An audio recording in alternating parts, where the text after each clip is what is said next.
예, 지난 시간에는 강동원 교수의 사진집 평양박 북조선에 대해서 그 평양이 왜 그렇게 중요한 지역이 돼버렸는지 하는 배경 설명을 해드렸습니다. 평양에 살던 부부 중에 남편이 숙청이 돼서 지방 수용소로 내려갈 경우에 북한에서는 거의 100% 이혼을 하고 남편 혼자서 지방으로 가고 평양 여자는 이혼 후 개인으로 남아서 평양에 남을 정도로 그 정도로 평양을 떠나기 싫어한다 하는 그 배경 설명을 해드렸어요. 오늘은 이 강동원 교수의 사진집 평양박 북조선에 나오는 사진 몇 장을 보면서 북한 사회의 현실에 대해서 조금 더 알아보겠습니다.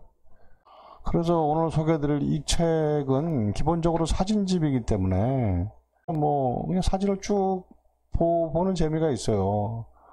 미리 알아두시면 좋을 사항은 참 안됐다 하는 그런 투로 이 강 교수가 책을 쓰고 사진도 참 안됐다 하는 쪽에 그런 사진이 태반이에요.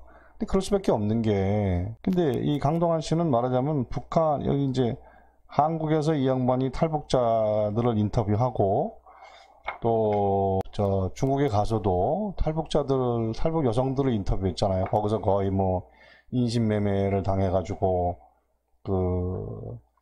고생하는 그런 여성들을 많이 인터뷰를 했기 때문에 비판적일 수밖에 없어요. 그래서 제가 이제 이 책에 나온 사진 중에서 이 사진이 저는 제일 가슴 아픈 그 사진이더라고요. 강 교수가 조선하고 중국의 국경선을 따라서 사진을 찍으면서 찍은 사진인데, 강동원 씨는 강동원 교수는 이거에 대해 특별히 설명을 안 하는데, 제가 볼 때는 이 참 피가 철철 흐르는 그런 사진이죠. 보세요. 월경자 수용 금지. 월경자를 중국 사람들이 수용하지 말아라. 또 이 뒤에 게 참 슬픈 얘기죠. 눈물 나는 얘기예요. 월경 여자와 어린이를 판매 금지. 월경하는 여자와 어린이를 붙잡아서 돈 받고 팔지 말아라. 이게 팔지 말아라는 얘기가 나오는 거는 엄청나게 팔기 때문에 이런 금지가 있는 거죠. 안 팔면 이런 얘기가 나오겠어요. 그래서 강동원 씨가 쓴 책 중에 북조선 환향녀라는 책이 있는데, 이 부제는 중국 현지 거주 탈북 여성의 생활 실태와 인권이라는 책이 있어요. 이 책이 바로 그런 내용이에요. 북한을 탈출해서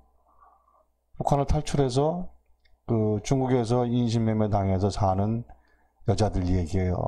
무서운 얘기예요. 매 맞고 참. 그래서 바로 이 사진, 제가 방금 보여드렸던 368쪽의 이 사진이 바로 그거를 보여주는 거예요. 이게 북조선 여성과 아이를 팔아먹는 그 현상이 얼마나 심한지를 참 가슴 아프게 보여주는 사진이죠. 525페이지 보면은 이 부분은 이제 북조선의 북조선의 국경지대에 있는 초소들을 쭉 보여주는 부분이에요. 근데 초소 사진 중에 이제 이런 게 소개됐더라고요. 이게 보면은 이게 야산인데, 야산을 이렇게 전부 다 이렇게 밭으로 저기를 했어요. 그러니까 먹을 게 없고 그러니까 땅이란 땅은 전부 다 경작을 해야 되잖아요. 그래서 한국으로 치면 이게 여기서 이런 데서 농사 짓는 게 말이 안 되지만 하여튼 이런 데서 농사를 짓고 있고, 그러면서 더군다나 이렇게 힘들게 사는데 이 초소가 있어요. 근데 강동원 씨는 이제 이 초소를 소개하면서 이런 얘기를 하죠. 나라와 나라 사이의 국경선이니 초소가 있는 건 당연하다.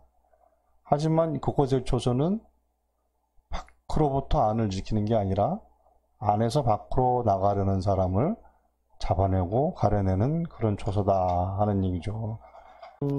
이렇게 사는 거는 비극적인데, 이렇게 해도 도저히 못 살아서 굶어 죽으니까 도망가는 사람을, 북쪽으로 가는 사람을 붙잡기 위해서 남쪽을 쳐다보는 초소라는 거는 이거 굉장한 비극이에요. 예. 또 책의 후반부에 보면요. 온갖 구호들을 보여주는 내용들이 있어요. 그냥 이 사진 보면은 뭐, 뭐든지 다 구호들이에요.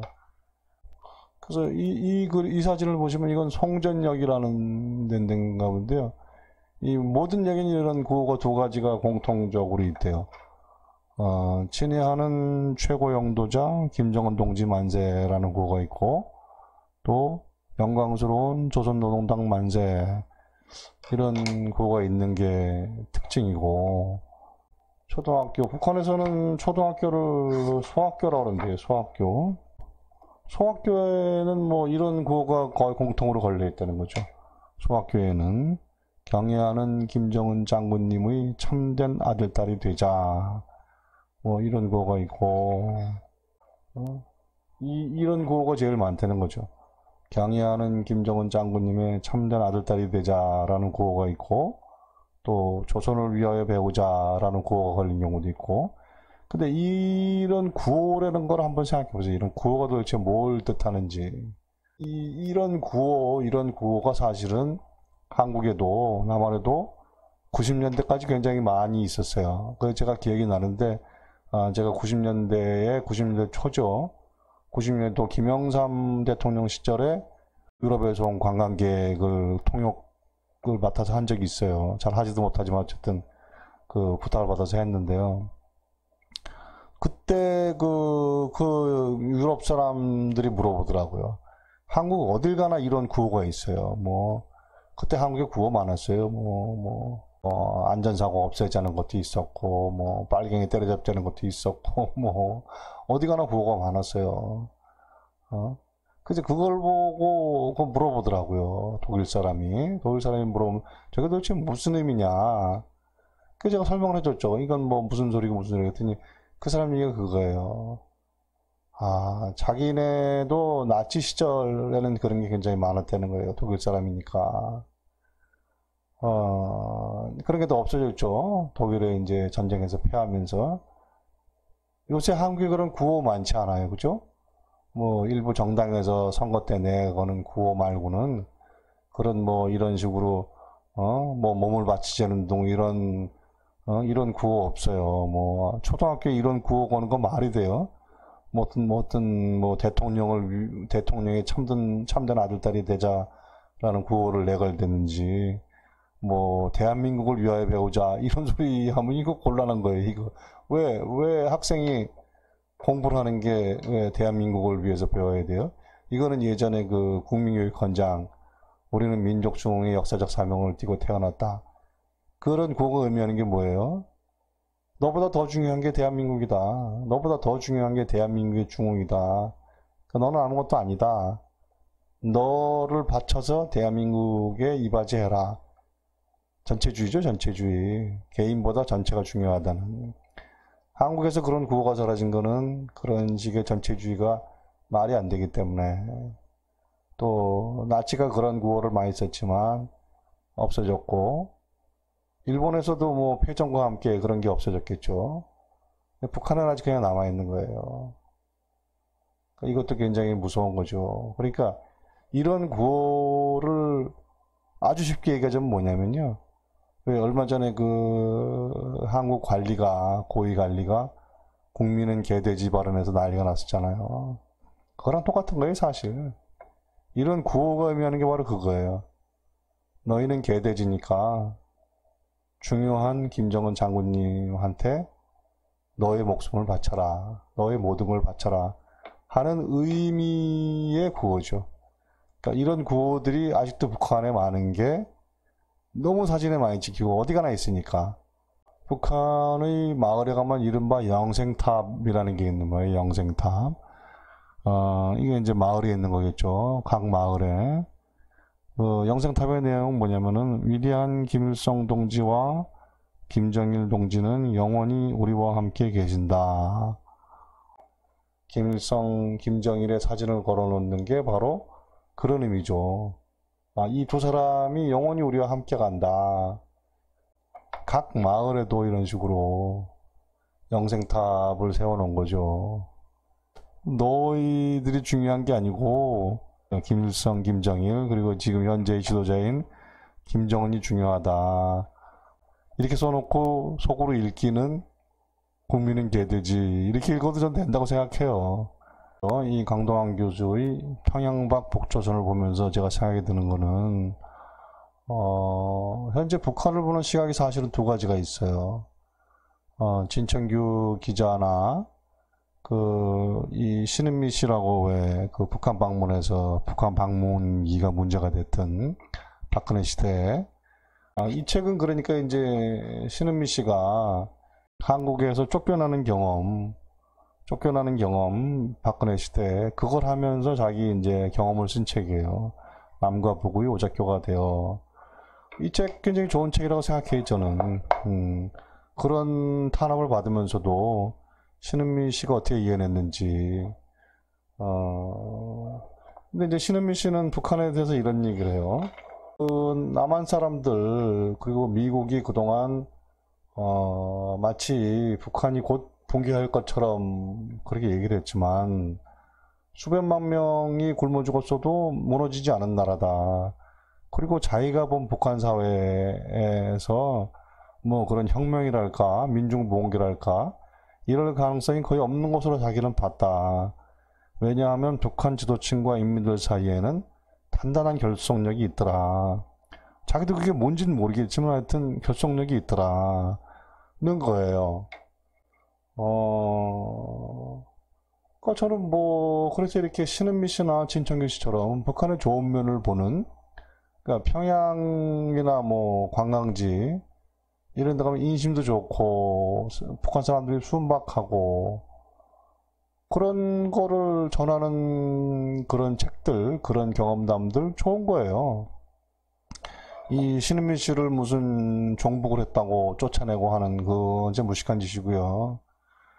근데 이런 경험담은 또 이런 경험담대로 의미가 있고, 또 강동원 교수처럼 그동안 그 탈북자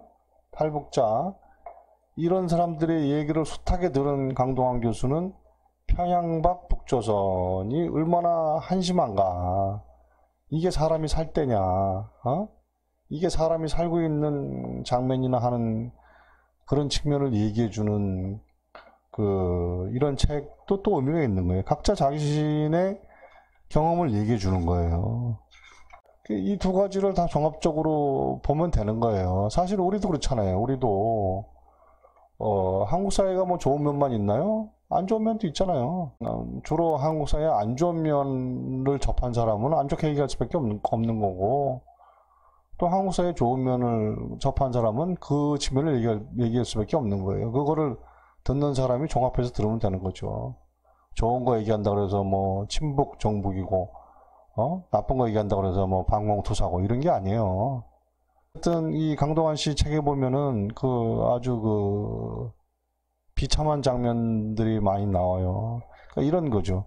이게 이제 국경선 쪽에서 찍은 사진인데, 이거 보면 사실 저희 기준으로 얘기하면 사람이 살 수 없는 집이에요. 이런 집에 산다는 게 말이 안 되잖아요.